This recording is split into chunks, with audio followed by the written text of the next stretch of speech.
Hey, welcome to the Renaissance English History Podcast, my friends, the original Tudor history podcast telling stories of Tudor England since 2009. I am Heather, and as always, I am delighted that you are here with me. Today, we're going to talk about a Tudor obsession with true crime.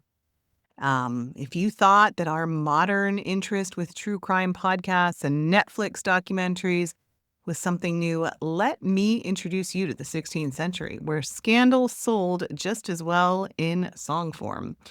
In Tudor England, murder was entertainment, morality play, and best-selling media all rolled into one. True crime, my friend, was big business. So we will talk about that. Before we do, though, just a quick heads up. If you haven't joined the Anne Boleyn scavenger hunt yet, what even are you doing with your May? It's completely free. It's filled with daily clues. I mean, you can do it one day at a time or you can do it all at once. It's up to you. It's a scavenger hunt that is just filled with Tudor nerd joy, following Anne's life from her early life through to the scaffold. You can jump in anytime up until May 19th at englandcast.com/Anne Boleyn Scavenger. There's puzzles, you can learn things, and fall in love with Anne Boleyn all over again as we remember her death this month in 1536. All right, my friend, let us get into it. So, like we said, true crime, it's a big deal. Pamphlets flew off the presses faster than you could say public hanging, complete with blood-soaked woodcuts and salacious headlines. There were broadside ballads, basically the early modern version of a viral tweet, pinned up on alehouse walls and sung loudly in marketplaces to jaunty tunes that made even the most gruesome killings sound bizarrely festive. It wasn't about accuracy, it was about spectacle. And nothing drew a crowd quite like a woman who had committed murder. That's right, friends. While men were far more likely to commit violence, tavern brawls, duels gone wrong, the occasional politically motivated beheading, it was the women killers who turned heads. When a man killed, it might be shocking, but when a woman killed, it was unnatural. It was a breach of gender, of divine order, of everything the patriarchy was trying so desperately to keep in place. And so, in the pages of those cheaply printed murder pamphlets, women were seductresses, witches, monsters, matchless monsters of the female sex, one 17th century headline roared. Never mind that the man in that case had actually landed the killing blow. If a woman had so much as whispered in his ear, the blame was hers. So in this episode, we are diving into the bloody, bizarre world of Tudor crime, where murder was moral failure, divine signs exposed killers, and the most dangerous weapon of all might have been a woman's tongue. Though in Tudor England, men could commit violence without much of a raised eyebrow. A tavern brawl that ended in death? Unfortunate, but not exactly shocking. A neighbor duel over land, pride, or a spilled pint? Practically a rite of passage. Male violence was so embedded into daily life that it often didn't even register as criminal. It was just men being men, especially if the victim wasn't too high up the social ladder. But, my friend, when a woman killed, that was different. That was a moral crisis. In Tudor society, women were expected to be quiet, obedient, and deeply domestic. Meekness wasn't just a virtue, it was mandatory. A good woman obeyed her husband, nurtured her children, and made herself useful without being noticed. A woman who spoke out of turn, challenged authority, or, God forbid, asserted herself was already skating pretty close to the edge of acceptability. So what happened when such a woman crossed the line from disobedient to deadly? Public hysteria. A woman who killed, whether it was her husband, her child, her employer, her lover, was no longer simply a criminal. She was monstrous. In the lurid pamphlets that reported on these crimes, the female killer became an icon of everything society feared. Loud, sexual, willful, dangerous. The press painted her not just as a murderer, but as a perversion of womanhood itself. Take, for example, Esther Ives, who was accused of conspiring with her lover to murder her husband. He, the lover, was the one who strangled the man. His own name was heard by a witness as the victim fought for his life. But in the printed story, Esther took center stage. She was the schemer, she was the seducer, the root of it all. Her name appeared in the headlines. The lovers, the one who actually killed the person, didn't. Because when women were involved in murder, it was a violation of the natural order. The monstrous woman who dared to want, to seduce, to act was far more terrifying than any drunk with a dagger. And if the crime could be blamed on love, lust, or manipulation, well, that was even better. The public couldn't get enough. And so, in crime and in print, Tudor women were held to an entirely different standard. Not equal, not fair, but actually really fascinating. So let's look at a first example, the murder of Thomas Beast. If you were looking for a story that ticked every box of Tudor scandal, lust, betrayal, and a sharp farming implement, you'd be hard-pressed to find a better one than the murder of Thomas Beast. Thomas was, by all accounts, a decent and godly husband, living in the Worcestershire village of Cotheridge in the early 1580s. He had land, a wife, and a servant named Christopher Thompson. Nothing seemed particularly out of place until, of course, his wife and the servant decided that they'd be better off without Thomas in the picture. Pamphlets at the time spared no ink in describing Mrs. Beast, which I have to have a little sidebar here. Mrs. Beast. So I have an 11-and-a-half-year-old daughter. Anybody else out there who has children in that general age is very familiar with Mr. Beast, right? Mr. Beast on YouTube, he's like the biggest YouTuber in the whole history of ever, the universe. And he actually seems like a pretty decent person. Anyway, so I keep saying Mrs. Beast, and I just keep imagining the kinds of videos he does are like contests where, if you can stay in this circle for 1,000 days, you get $8 million and stuff like that. And I keep imagining Mrs. Beast as the Tudor version of that, but she's clearly not. Anyway, pamphlets at the time spared no ink in describing Mrs. Beast, not the wife of Mr. Beast, the YouTuber, the wife of Mr. Beast, the Tudor farmer, as the absolute worst sort of woman. She was older, experienced, and apparently seething with desire for her handsome young servant. Christopher was portrayed as naive, besotted, and tragically dim, led astray by a woman so seductive that he was powerless to resist. According to the true crime reporting of the day, Mrs. Beast grew weary of her inconvenient husband and began planting the idea of murder in Christopher's head.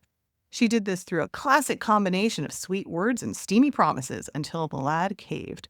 And just to make sure he didn't muck it up, she even handed him the murder weapon, a sharpened billock, and told him, rather chillingly, to hit him right. Thomas, working in the fields, had his back turned when the fatal blow landed, and it was over quite quickly. Now, it should be said that both Christopher and Mrs. Beast were arrested, tried, and hanged. But the way the story was told was very one-sided. Christopher became the puppet. Mrs. Beast was painted as the wicked woman, the harlot, and memorably a devil. The narrative wasn't content to see her as a killer. Oh, no. It needed her to be the very embodiment of female sin. This was more than justice, it was spectacle, and the readers weren't buying pamphlets to learn about the legal process. They were buying them to see a, quote, most horrible and wicked woman get what was coming to her. Then we've got Alice Shepard and the Hidden Child. Some Tudor crimes weren't about lust or revenge, they were about fear, and few things terrified an unmarried woman in the 16th century more than an unwanted pregnancy. Alice Shepard was young, unmarried, and pregnant in Salisbury around 1591. To modern ears, that might not sound like a crime, a situation that needs, some work around it, but not a crime. But in Tudor England, bearing a child out of wedlock was enough to ruin your reputation, your livelihood, and your life. Women like Alice were branded bastard bearers, harlots, and outcasts. So Alice hid her pregnancy. She gave birth in secret with the help of her grandmother and a sympathetic midwife. And when the baby was born, healthy, crying, very much alive, Alice did what many women in her situation felt was their only option. She killed the baby. She buried the baby's body in a shallow grave in a churchyard, hoping that that would be the end of it. But then, as the pamphlets told it, divine justice stepped in the form of a dog. The animal dug up the tiny corpse and laid it at the feet of passerby. Soon the hue and cry went out, and within days, Alice, her grandmother, and the midwife were arrested, tried, and sentenced to death. The case was reported with religious overtones. See the will and wonderful work of Almighty God, one writer marveled, to reveal this most wicked act. But what it really revealed was how little room Tudor society gave a woman like Alice, cornered by shame with no choices and nowhere to run. In Tudor England, if you committed murder, your biggest fear wasn't always the sheriff. It was God's birds, and sometimes his ghosts, or his dogs, or a particularly bloodthirsty corpse. To modern ears, these sound like plot devices from a Gothic novel, but in the 16th century, many people believed that while God might allow sin to occur, he would not allow it to go unpunished. If justice didn't come through human investigation, it would come through divine revelation, what they called wondrous discovery. Take Ralph Sooke, a gentleman in Norfolk who murdered a man in 1658. There was no evidence, no witnesses. He probably thought he'd gotten away with it. But not long after the crime, he was walking through a field when a flock of crows began circling above him, cawing and swooping. Now, this was probably just, random bird behavior, but Sooke interpreted it as a divine accusation. He panicked, confessed to a bystander, and ended up tried and executed, all because of the birds. Other cases involved bleeding corpses, a supernatural phenomenon known as cruentation.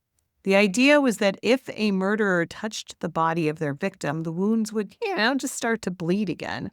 And yes, this was taken seriously. Coroners even staged lineups to test it.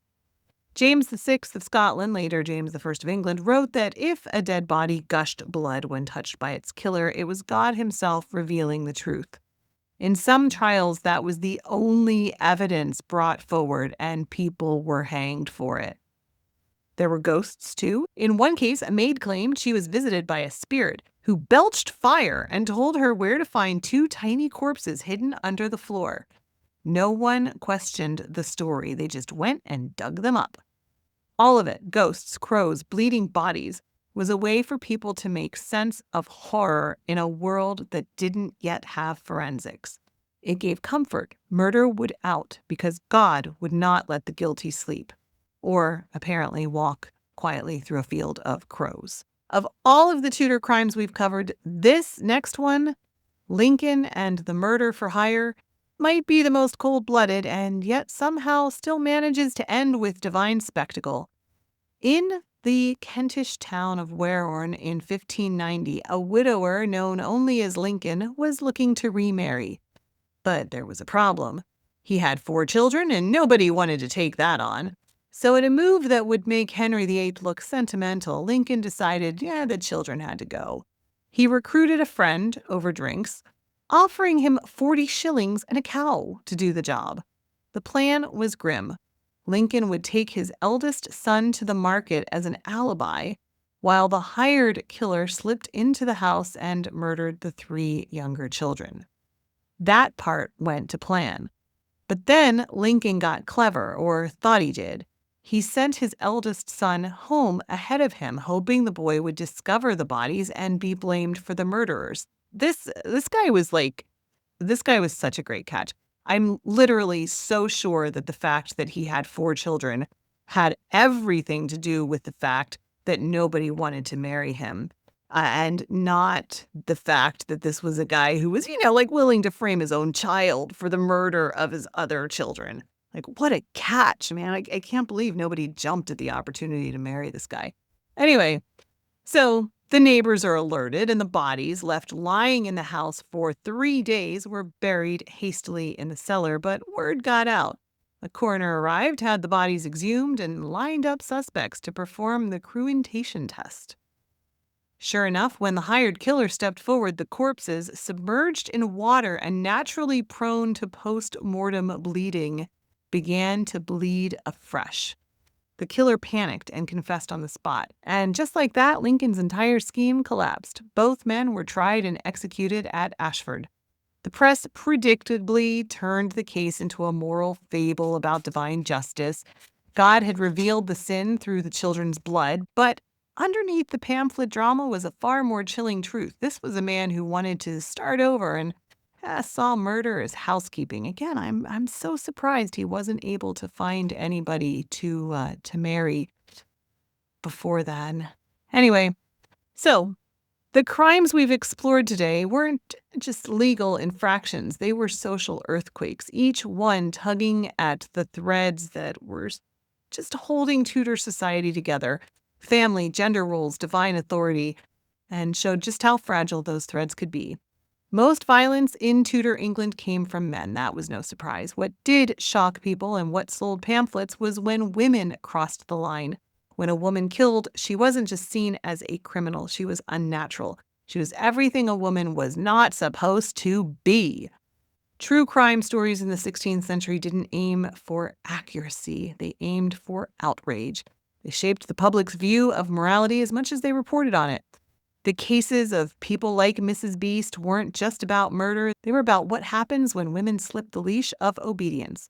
And if the facts didn't quite fit the narrative, no problem. The press could always call in a ghost or a dog or a flock of angry birds.